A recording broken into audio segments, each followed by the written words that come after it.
Voici une histoire pour le moins insolite. Un footballeur, bien connu des amateurs du championnat de France, vient d'être exclu de sa sélection nationale en raison d'une sextape.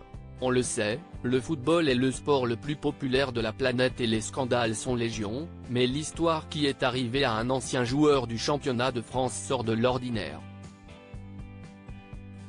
Depuis plusieurs années, lorsqu'il s'agit de scandales extrasportifs, il faut plutôt se tourner vers le Paris Saint-Germain, mais cette fois-ci, le club de la capitale n'a rien à voir dans cette affaire.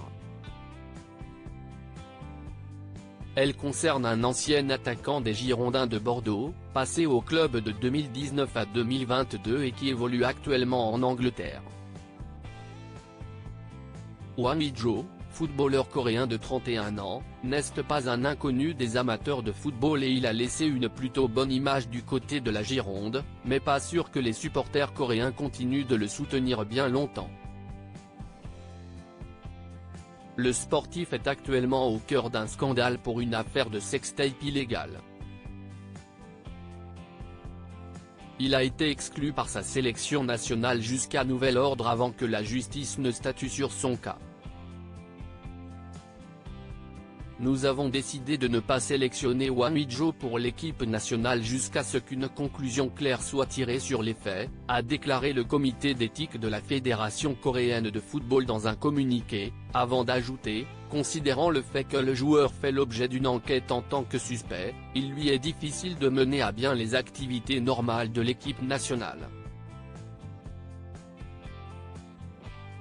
Hwang Ui-jo aurait filmé ses ébats sans le consentement de son ex. Le joueur fait actuellement l'objet d'une enquête judiciaire dans son pays après qu'une de ses anciennes partenaires ait formulé de graves accusations à son encontre en juin dernier. La jeune femme s'était exprimée sur Instagram, accusant l'ancien attaquant bordelais d'avoir filmé leurs ébats sexuels sans son consentement. Des accusations que récuse Hwang Ui-jo, qui a, de son côté, porté plainte pour chantage et diffamation à l'encontre de son ex. L'avocat du joueur a plaidé le vol du téléphone du Coréen, au moment où il évoluait du côté de l'Olympiakos, en Grèce. Ce dernier a d'ailleurs été interrogé dans cette affaire fin novembre. De son côté, le sélectionneur de l'équipe nationale coréenne, Jürgen Klinsmann, n'a pas souhaité trop s'avancer sur le sujet. Je comprends parfaitement la situation actuelle et je respecterai la décision de la Fédération coréenne de football, a déclaré l'entraîneur allemand.